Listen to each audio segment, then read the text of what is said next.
I don't know if you guys have noticed, but I've released a short every day for like the last, I'm guessing it's probably like 8 days. So I've been super busy, man, with that. And it's just something that I'm doing in the morning when I first bang, knock out that short, and then get on with my day. But I also released the new Cyborg. I also released the new Gamma Cyborg video, and I hope that you guys get a chance to check that one out. That video was a lot of work. I edited that for several days, and finally, decided to bring it to you guys. And once again, it's like kind of hard for me to understand why some of these videos don't do good when I put that much work into them, and then other people can just pick up a camera, talk to it, do no editing, no nothing whatsoever. But I don't really care, man. I did something that I'm proud of. I like what I did, and I'm happy with the result. So at the end of the day, man, I can't let none of that stuff sway me from the goals. So hopefully you guys got a chance to check out some of them shorts. Hopefully you got a chance to check out that new Cyborg video. And how's everybody doing this fine Tuesday morning? All right. And I'm going to have a little bit of work to do today. I'm going to be dropping some other things every morning from now on, every morning. Indiana's up in the house. I hope you guys are ready for this nice football season coming up. Gonna be a rough year for the Bills. Telling you now, it's not looking great, but I still got to keep my hope alive. Bills fan to the end, so it'll be what it'll be. But I'm one of them. I'm one of them cynical types. When it comes to the Bills. Hey, shout out to my members. I appreciate you really for being a member. I did just release 3 member videos to you guys. 2 yesterday, and I think 1 like the day or 2 before. So hopefully you guys got a chance to check those out. One of them was a pretty long, pretty elaborate, nothing cut out type of video. And of course, if you guys are interested in that type of content, if you really want to learn how to cut hair, look over my shoulder, see every single step that we just cannot put in YouTube because YouTube was, go ahead and check those out because we didn't leave any stone unturned in those videos. So now I'm fighting my way through traffic, and something has kind of dawned on me. I'm waiting. We're driving. We're going nowhere. And I pull up, and there's one single car, one single lane, no actual accident. It was almost like it stalled, but it caused a hell of a pile up behind, and we were stuck there for like ever. But that got me thinking. Is there one person on your team or in your shop that is just holding up the flow of everything else? And if that car wasn't there, would everything else run smoother? That got me kind of thinking about that type of stuff. And it doesn't necessarily have to be someone in the shop or on your team. It could be one thing that you're not doing that's allowing you to unlock your full potential.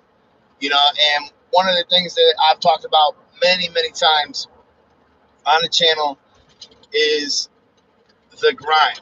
When you first start cutting hair, what it really takes to build a successful chair. And then after you have done it, you have the blueprint and you know what it takes to do that. So I really feel like anywhere that I might go, and I'm not even restricting it to the country, I'm saying anywhere that I might go in the world, if you give me a year, I will build a chair up. And that's without a doubt. And the other side of it is everybody thinks they got to be the greatest barber. That's not true either. You got to treat people great. You got to make people great. And sometimes that's by going the extra mile. Sometimes that's just by talking to them or getting them to talk about themselves or giving them an outlet. All that type of stuff is actually a lot in the haircut. Because the haircut, obviously, you'll be working on that. You will develop your skills. You will get better. And, I'm always checking out Marv's posts where he's talking about how, like, family members didn't support him and things of that nature.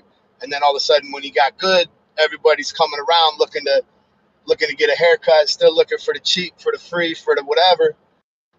And he's basically telling them, yeah, that's not how it works. If you didn't rock with me then, but at the end of the day, one of the other things that he said was connections, the roads, everything else. He said one thing I've noticed is having the best equipment and the best service to keep your chair turning. Now that's true too. You really can't have clippers that are pulling out people's hair, giving people problems.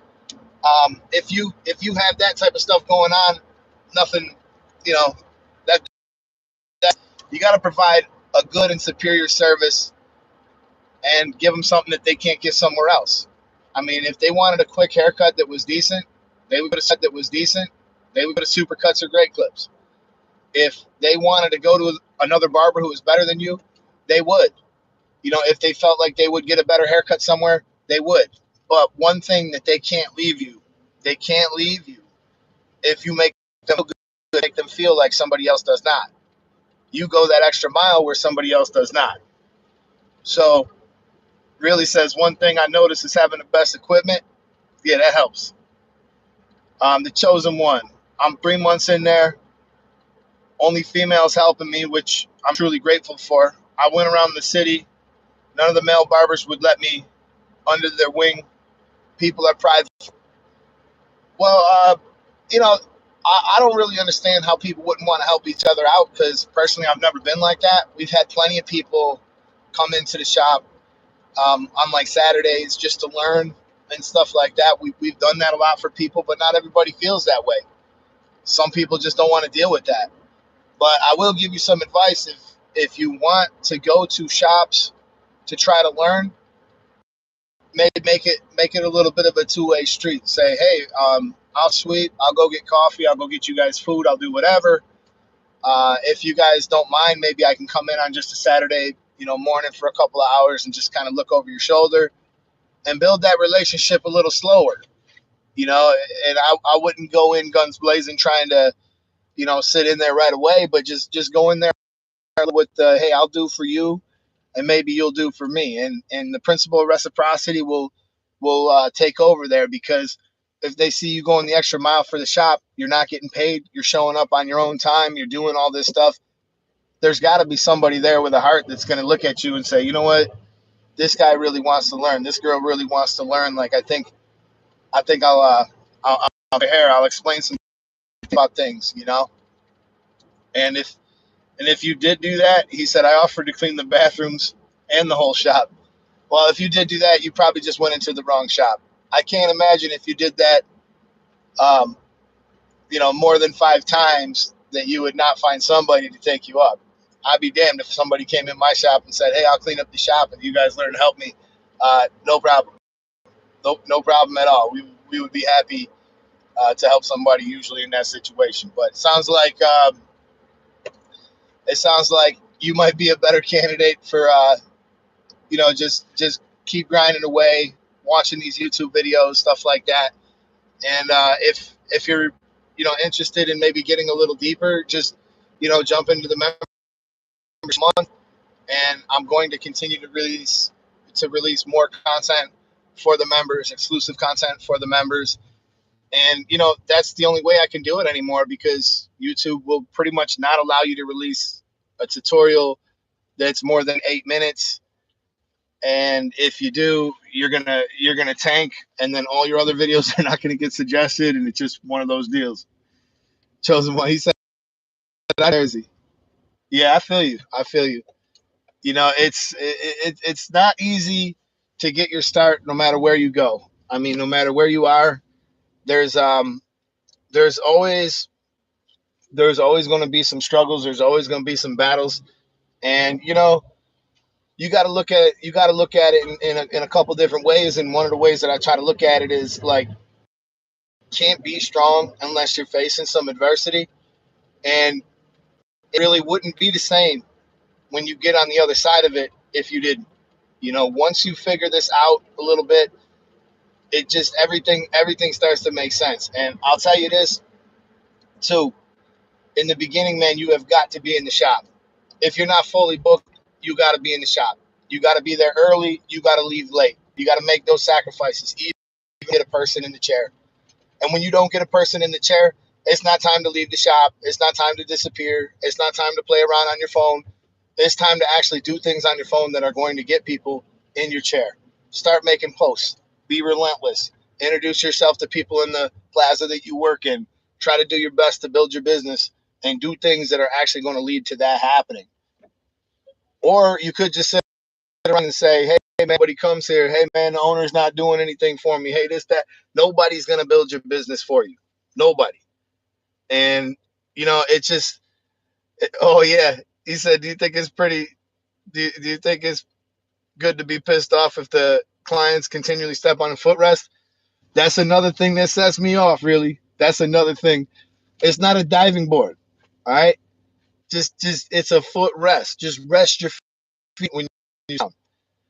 But no, absolutely, man. You guys got to be in the shop. That's number one. That's where all your clients are going to be built. If you leave the shop, if you're fucking around in the shop, if you're not doing things that are going to lead to getting you more customers, if you're not taking that extra minute to take a photo or a video of the haircuts that you've done, and for my there, you might have no reason at all to film yourself cutting hair, but I'm going to give you one. Whenever I film myself cutting hair, I learn mistakes that I made and mistakes that I will not repeat. This happens all the time. And if you start to film your haircuts, like if you really want to get better at this, if you really want to perfect it, maybe in the moment, maybe you're a little nervous when for whatever reason you made a mistake and you knew about it, or maybe you didn't, but you're going to watch the video back and you're going to see exactly where you got off track. You don't have to watch this in real time. You can speed it up 2-3 times the speed, and you could go through it and you could pinpoint exactly where you made a mistake. And one thing that I've noticed that's kind of difficult is I'll cut better hair sometimes when I'm not filming. I should say I'm filming in the right position, I'm fine. But sometimes the camera's in a bad position and I got to cut hair with my arm like outstretched to the right so I'm not in front of the camera. And that's just one of those things that makes it kind of difficult. Wesley Hodge says, what about the client that takes forever to explain what they want during the consultation? Yeah, that's that is one that aggravates me. And one that really aggravates me too is when clients want to give a full-scale consultation, they want to get one on the phone, like weeks before their service. And I'm just like, what up, Rusty? Thank you for the thumbnail this morning. I appreciate the update on the sideboard clipper review thumbnail. But I've had clients call, hey, listen, man, I'm looking for like a light trim. Start about their haircut, and it's like, dude, just save it for the day you're going to get a haircut. Save it for the moment before. And then also, I hate when they stand up and got to explain everything before they sit down for like 5 minutes. That's another thing. That's another thing that just sets me off, man. If you think I'm just going to start cutting your hair because you sat in my chair, if I don't know you, I don't know anybody, I'm not about to just go to town on your haircut. Just do whatever I think is best. Like, no, I'm going to ask you some questions before I get started. I think that's common sense. He said, how about them clients that say the professional, I trust you. It's what you want, not me. Now, that's true. That's true, too. Some clients will sit down and be like, hey, I trust you. I want you to do it. And nine times out of 10, that situation usually goes good for me, but I think it's also smart to go ahead and just kind of paraphrase it back a few times and just say, at least tell them what you're thinking about doing. Like if you've never had a haircut that's all the way down to skin, if certain things, you've never done certain things, like I'm going to be able to kind of know that when I look at you, if you've cut or not before. And I tell you, just while we're going down this road of negativity, I just want to bring something positive to light here. One of the things that has always kept me going in this business for a long time is, and I absolutely love this, man. When somebody has never been to like a real barber before, and this is kind of their first time venturing into the shop, they're a little nervous. The environment's a little different, and maybe a little uncomfortable, and they're not sure what's going to happen. and you just blow the haircut out of the water, go the extra mile for them, and really do some things that they have never had. And then when you hand them that mirror, when they look at themselves, man, they got this, they got this inflated. They just feel so good. That's just one of them things that's always made me happy. You know, like you got that teenager who doesn't even know how to shake hands, and he's not really sure about himself, and what his look is, and he's wondering about looking like everybody else. And you kind of show him like what would work best with his hair, what would make him look best, and when he walks out, he sees it. Man, that's just one of them ones that just hits home. So that's one of the main reasons why I still cut hair. I absolutely love to do that. And I have had a situation where a kid came in. He was an awkward teenager, and he asked me to shave his hair with a number one, like all the way around. And I just said, no, I'm not going to do that. I gave him a mohawk fade, really nice skin fade, dope mohawk. I could have cut it off afterwards, did a one with a skin fade on the sides low. I just went the extra mile for him. I just felt like, nah, man, I'm gonna take my time with you, man. I'm gonna do this. So when I got done, he was so happy. He literally had like water in his eyes when he looked in the mirror. He was like, dude, I never thought I could look like this. And he felt so good about himself. Well, turned out he had 5 brothers and a father. And I wound up cutting all 7 of them for a long period of time. And I still cut some of them to this day. I mean, some of these guys were literally in elementary school and now they're in college. Some of them have graduated college and now they're in business. So it's just, you never know, man. And when you go the extra mile for somebody, don't think for 1 second that they don't know. Even if they don't say it, even if they don't give you any indication that they do, they know that you went the extra mile and they know that you did something that somebody else wouldn't. And when you do that, you got that client for life. When they become aware of that, you got that client for life. So, that's just one of the many, many things that I love about this business. I love making people feel good, and I love going the extra mile for people. And that's why this business has been good for me. It really has. And if you're a sociable person, let's say you're watching this and you're not a barber, and you're not happy with the job that you're at, and maybe you've been a little curious about this, I'll tell you, man, people who are very sociable, people who are very easily, they can talk with people easily, they can kind of vibe with people good, those extrovert personalities, even sometimes the introverts, man, you guys can fit into this business great. You guys could be great because you should be talking to your client. You should be trying to open them up. You should be trying to build that connection and deepen that connection so that they don't have any concerns about the haircut. They feel good. They want to stay with you. They like what you do here. So, what's up, Paige Styles? Good to see you, buddy. Yes. So that's just one of them things that you do for people.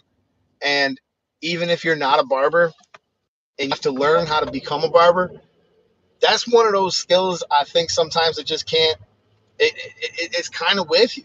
I don't want to say it can't be learned because I think it can, but it's just one of those skills that's kind of with you or it isn't.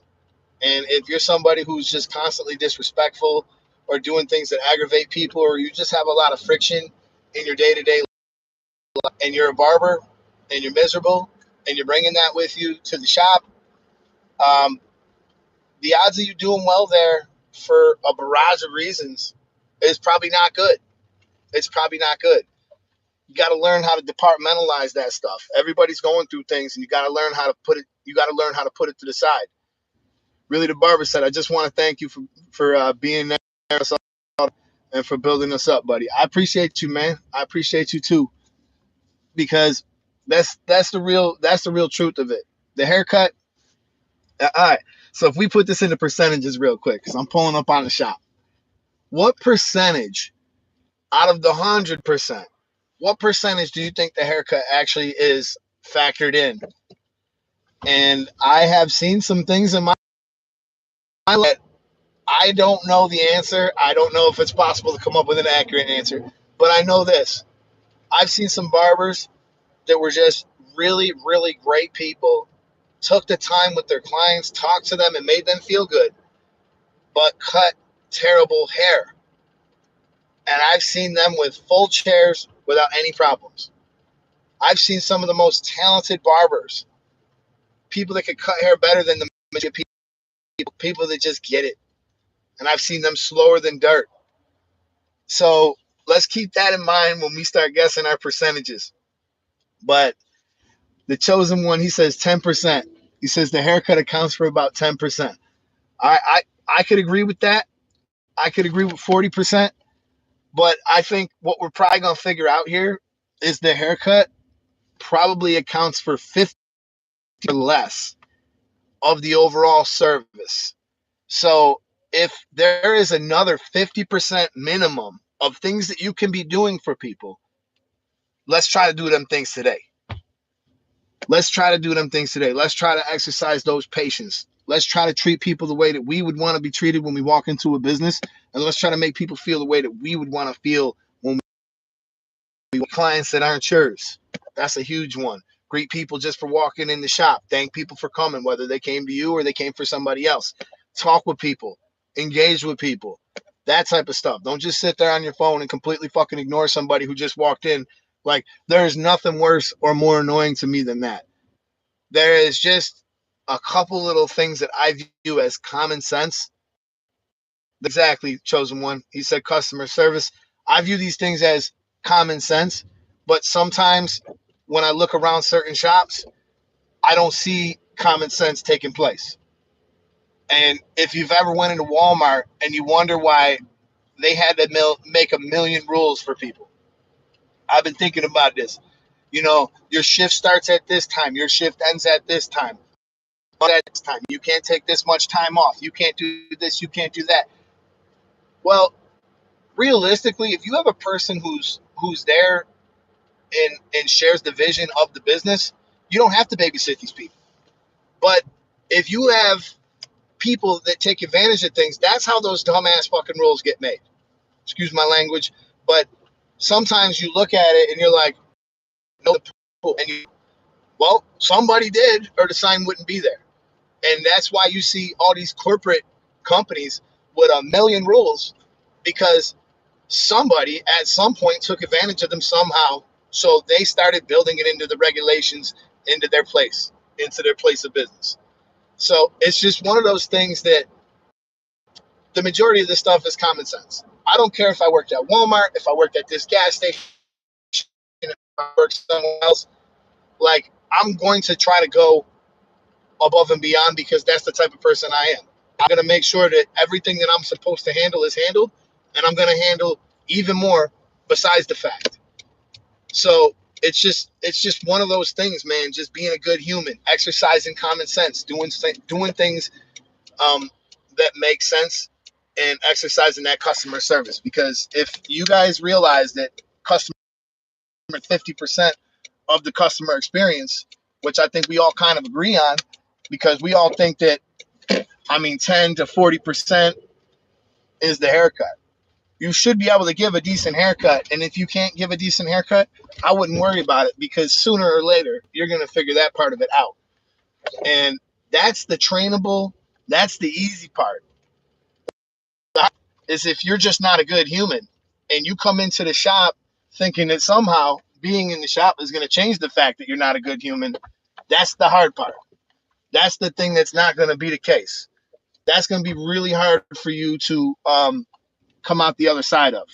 And that's why I tell people, if you're sitting back, you've been thinking about cutting hair for a few years, you've been thinking about all this stuff, but you're like, this young man, I don't know how to cut hair.